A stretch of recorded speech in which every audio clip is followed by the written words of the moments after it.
Okay, so this is the Bible study for Exodus chapter 18. And our text for today says, Now Jethro, the priest of Midian and father-in-law of Moses, heard of everything God had done for Moses and for his people Israel, and how the Lord had brought Israel out of Egypt. After Moses had sent away his wife Zipporah, his father-in-law Jethro received her and her two sons. One son was named Gershom, and Moses said, I have become a foreigner in a foreign land.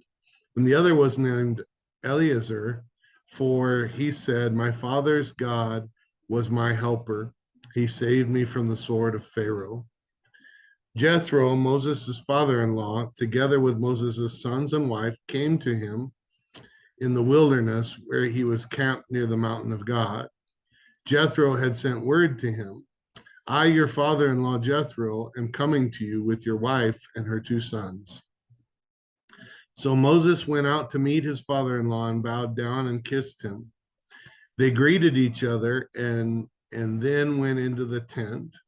Moses told his father-in-law about everything the Lord had done to Pharaoh and the Egyptians for Israel's sake, and about all the hardships they had met along the way, and how the Lord had saved them.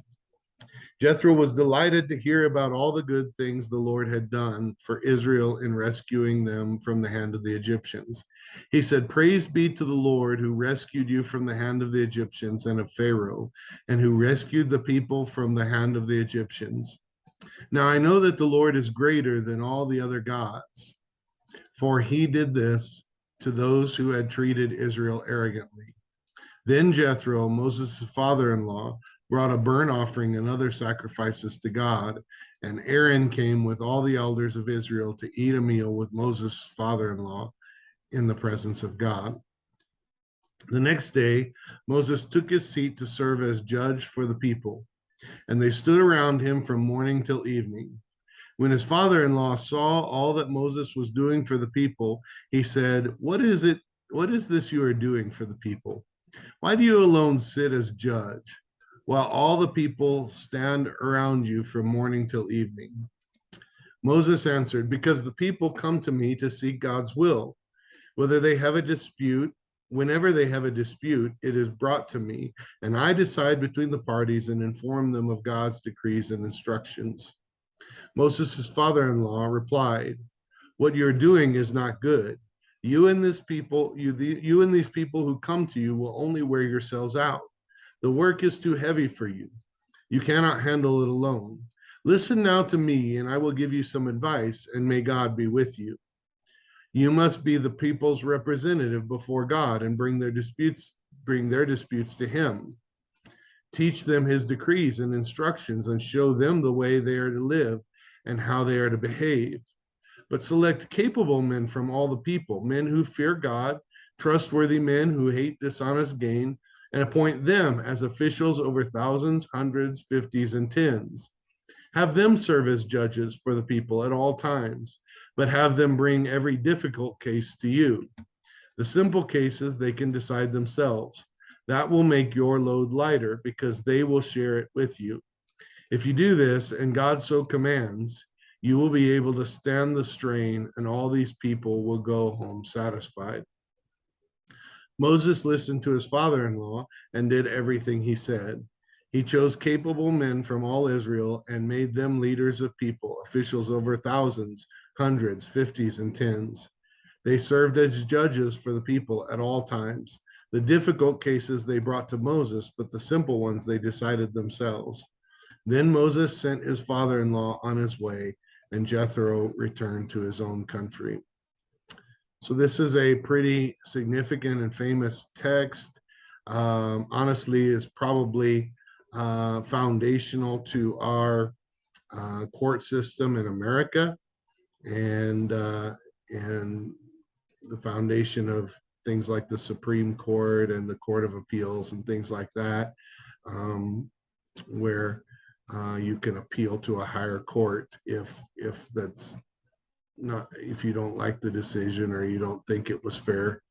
And anyway, so we have that sort of system here in America, largely because Jethro told Moses, this is how you should do it, so that you don't wear yourself out trying to do everything yourself.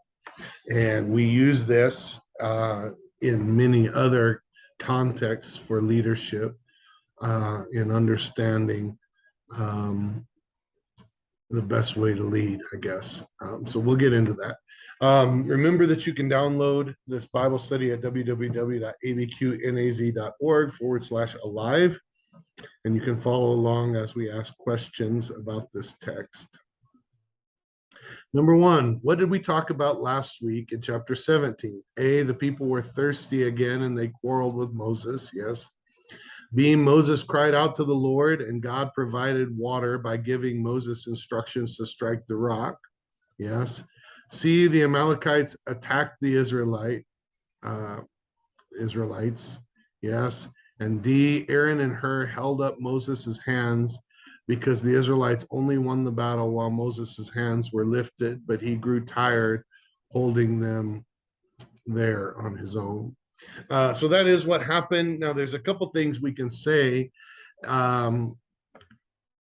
So at the beginning, one of Moses's greatest concerns, or we could probably say fears, was that nobody would listen to him when he led the people out of Egypt. Why will they? I'm coming from who knows where. Yes, I'm Jewish, but I wasn't raised in a Jewish home. I was raised by Egyptians, and now I've been out of the country entirely, somehow escaped. Why are they going to listen to me? Why will Pharaoh listen to me? And God said, well, I'm going to be with you, and that's why they're going to listen, and you're going to be able to show them that I'm with you by some of these miracles. And at some level that worked, although I think we can say that, when Moses talked to Pharaoh during the plagues and things got worse for the Israelites, that didn't seem to make them want to appreciate Moses and Aaron. And it really seems like God is still using the circumstances that they're going through to establish Moses as the leader. And here's what I mean by that. Not that Moses is doing this by any means, but that God wants them to listen to Moses. Moses hears from God, so they need to listen to Moses to hear the word of God. And every time they encounter a problem, what do? They complain about Moses. They grumble against Moses. They quarrel. They argue with Moses.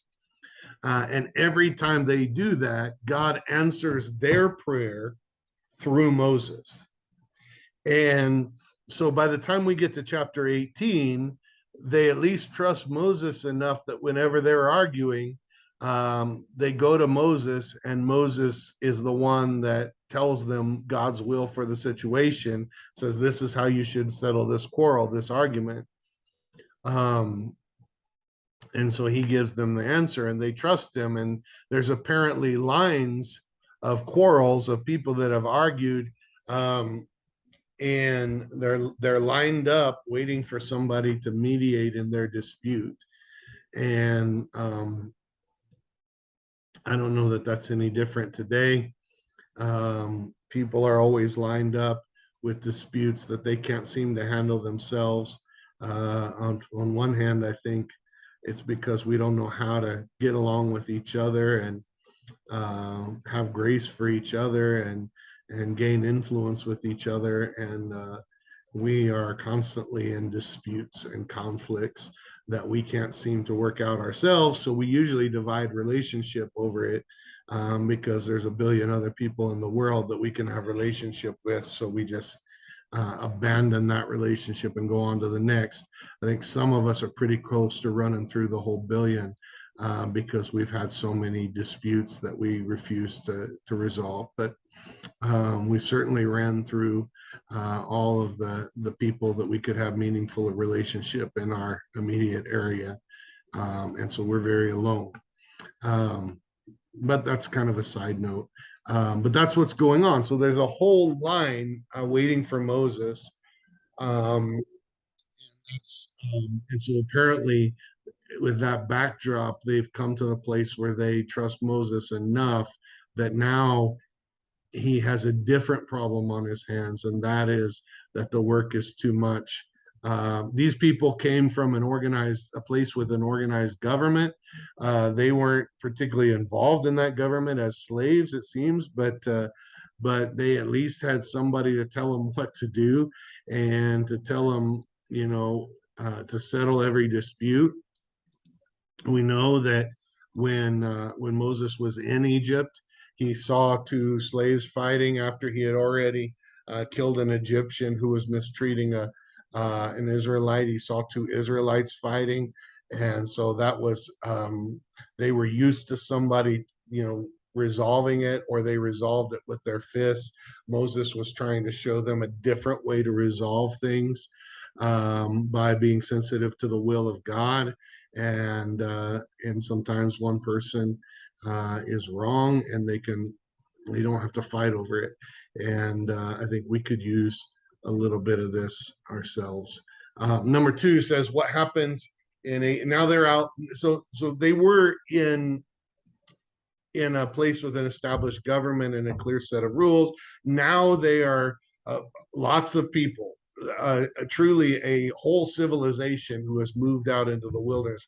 I think it's important to remember this because sometimes we think of Israel like it was a band of 100 or 200, but it was a lot more people than that. It was, if I remember right, tens of thousands, perhaps even hundreds of thousands, basically a major city that has moved out into the wilderness.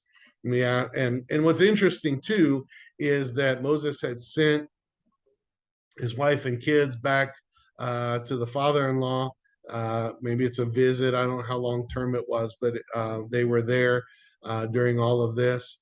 They came back with Jethro. I'm giving away the next question, but they came back with Jethro, and you think, well, why didn't they all just move there? Well, you're not just bringing 100 of your closest friends to first of all um, overrun your father-in-law's land or whatever, um, but you're bringing an entire nation, essentially an entire city, wherever you go, and basically they need to establish their own city, or else they will be a threat to whatever city they go to. That they really need to establish their own land.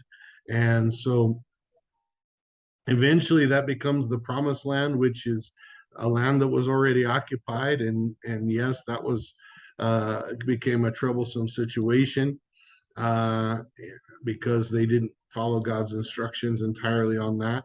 But for now, they're out in the wilderness, sort of camped, sort of nomadic, and they've established a city out there, but it's kind of a moving city. And they're moving around. So I think we forget that when we think about the Israelites wandering in the wilderness. Um, they were out there in the desert, they were out there in the wilderness not because they couldn't find a place, a city, but because they were a city, and any city they would enter would cause a problem. And so that's, I think, from my childhood understanding of what's going on, they couldn't find a city anywhere. They couldn't find people. There's not a ranch somewhere. Well, yeah, there was, but man, if they descended on a lone ranch or whatever, that they would overrun it. There's not enough of food there in that ranch to feed all these people. If they descended on a city, the city would send out the army because they can't support all these people. Um, and so it's not that they were lost, it's that they didn't have a home, and they couldn't really enter into a place that was somebody else's home without causing a problem. And so they were out here in the desert, in the wilderness, trying to establish a home, basically, and moving around, and until they could find or enter into the home that God had provided. So I think that's important. So just context. It doesn't change the story that much, but understanding the context of what's going on. There's so many people. So number two, what happened in 18:1 through 6 Jethro, the priest of Midian and father-in-law of Moses, heard everything God had done for Moses and Israel, probably from Moses's wife, perhaps from messengers. Um, and then B, Moses sent his family to stay with Jethro.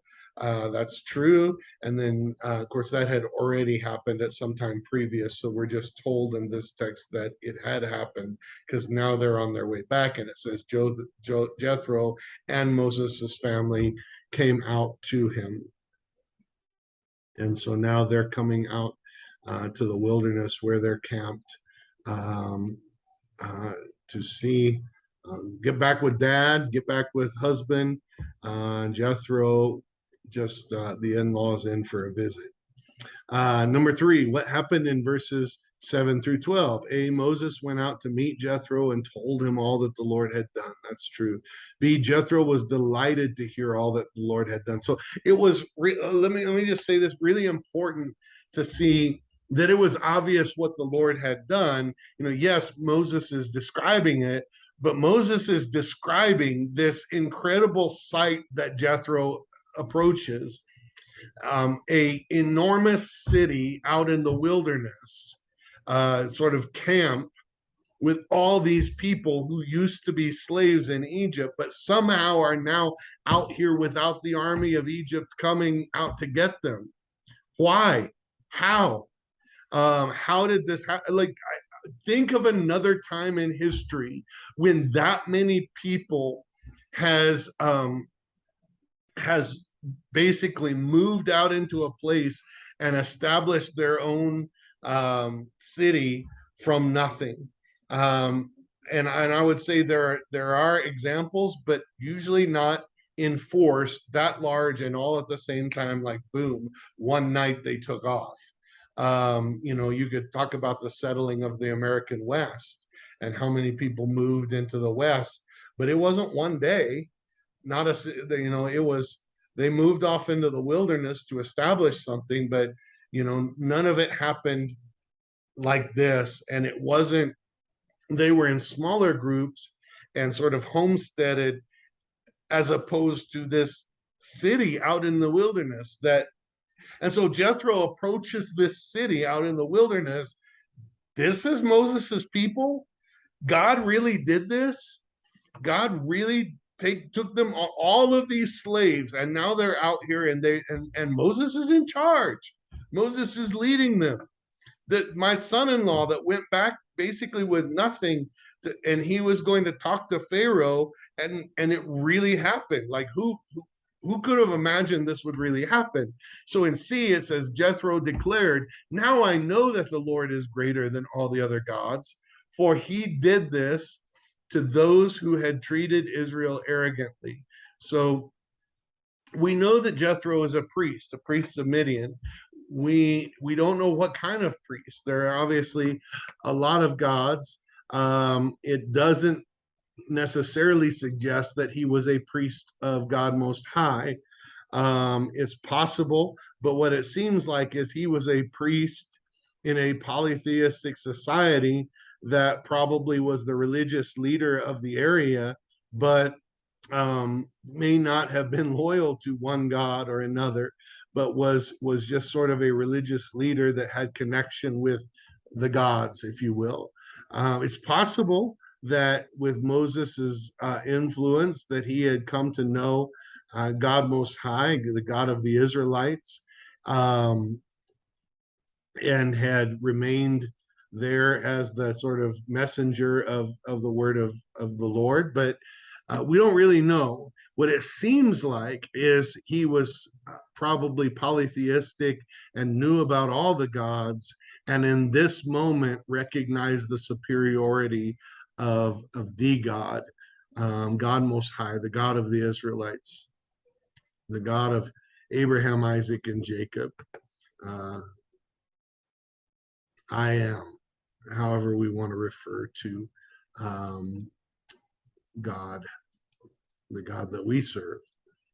D, Jethro brought a burnt offering and other sacrifices to the Lord. So it seems like something significant has happened because he sees the power of this God and what he has done for Moses. and recognizes it enough to bring burnt offerings. Number four, do your praises evoke this sort of response to the people around you? In other words, first of all, do you share praises of what God has done? Do you even know what God has done? Has God done something for you? Have you been in a bind? Have you turned to God in that situation so that you have things that you know you can only attribute to God and not to what you've done? And when you share them, is it this amazing? Is it this impactful to the people you share them with that they immediately say, all right, I know that this God is the God. He's more powerful than anybody else. Um, or or do we have weak praises? Or do we have no praise at all because we've done it all ourselves and we haven't really paid attention to God? Number five, what happened in verses 13 through 16? A, Moses took his seat to serve as judge for the people. Yes. B, people stood around him from morning until evening. Yes. C, Moses' father-in-law asked, what is this you are doing for the people? Why do you alone sit as the judge while all these people stand around you from morning till evening? So Moses' father-in-law walks in. Moses is just trying to, like, they're establishing things. They don't have a set way. They don't have rules. And probably the first day, one person showed up with a dispute and he resolved it. The next day, 10 people showed up with a dispute and he resolved them. And before he knew it, everybody was coming with the disputes and they're standing around him and he's got the word of God. So he answers and he feels like it's a responsibility, but he never intended for thousands of people to be standing so that he one after another was, and he never even got done during the day, and he never planned on this, but he doesn't know how to change it because he's never set up a government before and he's never done anything like this before. He just knows he's the leader and they're all depending on him, and sometimes that's the way it feels as a leader, isn't it? And then D, Moses answered, because the people come to me to seek God's will. Why are you doing this? Because they came to me. What am I supposed to do? Am I supposed to turn them away? Am I supposed to just not tell them God's will? Am I supposed to let them figure it out themselves? They don't figure out God's will on their own very well. I feel like I have to. That seems to be Moses's response. Number six says, how did Jethro respond to this according to verse 17? Verse 17 says, what you are doing is not good. That was Jethro's response. What you're doing is not good. How do you like that? You're doing what you felt like you had to. You didn't feel like you had any choice. You're just trying to do the will of God. And somebody comes in and says, what you're doing is not good. This is not going to work. This is not the way you should do it. And thankfully, he didn't leave it at that. He actually gave him some suggestions, and that was helpful. So, number seven says, what did he say? Why did he say this wasn't good according to verse 18? You and all these who come to you, all these people, I'm sorry, no, all. You and these people who come to you will only wear yourselves out. It says you're going to wear yourself out, and so will they. That's the answer, the blanks for A. B, the work is too heavy for you. You cannot handle it alone. And this is probably the most profound statement in this whole text, because first of all, I don't think we were ever intended to handle it alone. Um, God is there to help us, certainly, and God was with Moses. But God's plan is for us to work together as his people also. And it is very common for a leader, including me, to do things like Moses and feel very alone and feel like you're responsible, feel like there's no other way, and they've come to you and you've got to fix it. And one thing that I'm learning, even though I should have known already, I feel like I learn again daily, is that we need the help of others, and we got to find a way to engage others in that help. And Jethro's going to give him a plan. So number 8 says, what alternative did he give according to verses 19 through 22? He says, listen now, and I will give you some advice, and may God be with you. So one thing is he includes God in all this, which I like. He says, you must be the people's representative before God. He affirms that part and bring their disputes to him. Teach them his decrees and instructions and show them how they are to live and how they are to behave. He affirms that. So Moses is right. Don't give up on that. Don't skirt that responsibility. Don't handle that. Don't hand that off to everybody else. But select capable people, men from all the people, men who fear God, trustworthy men who hate dishonest gain, and appoint them as officials over thousands, hundreds, fifties, and tens. Have them serve as judges for the people at all times, but have them bring every difficult case to you. For simple cases, they can decide for themselves. So now we have one person only responsible for less people. And now Moses' main responsibility is one to interact with those people, those judges, and make sure to teach them the will of God and help them. But also he's responsible for hearing the hard cases that they can't resolve on their own. We couldn't get this one figured out, Moses. We need your help with this one. So, yes, how should we apply Jethro's advice to our lives and to the church today? So I would say this, that there are many cases where the job is too big for us, and we need to find capable people.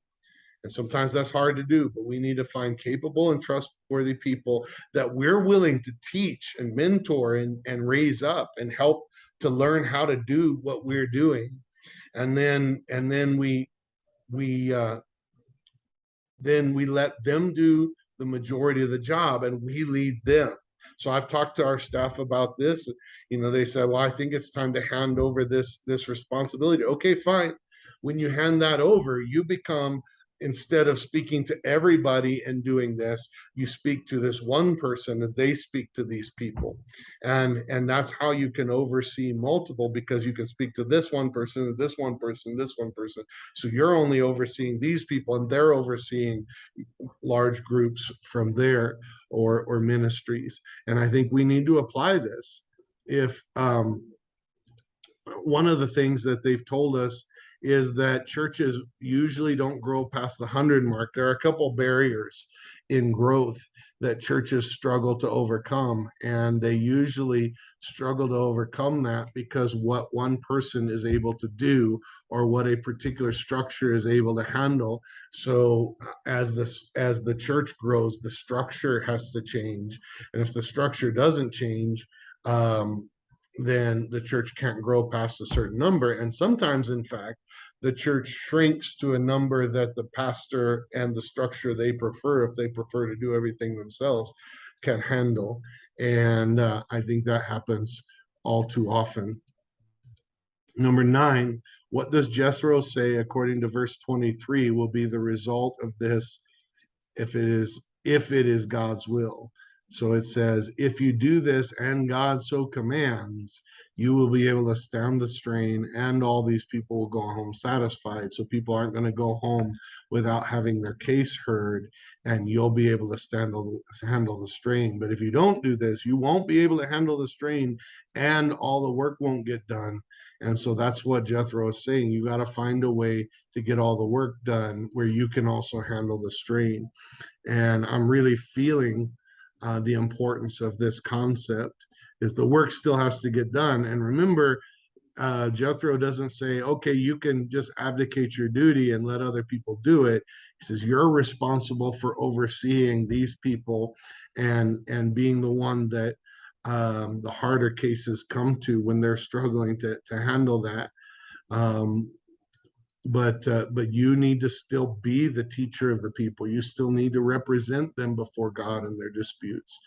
But this is how you do that in a way that you can handle it and everybody is satisfied. Number 10, how does Moses remain the leader that he needed to be when he wasn't hearing every dispute, according to verse 26. It says, they served as judges for people at all times.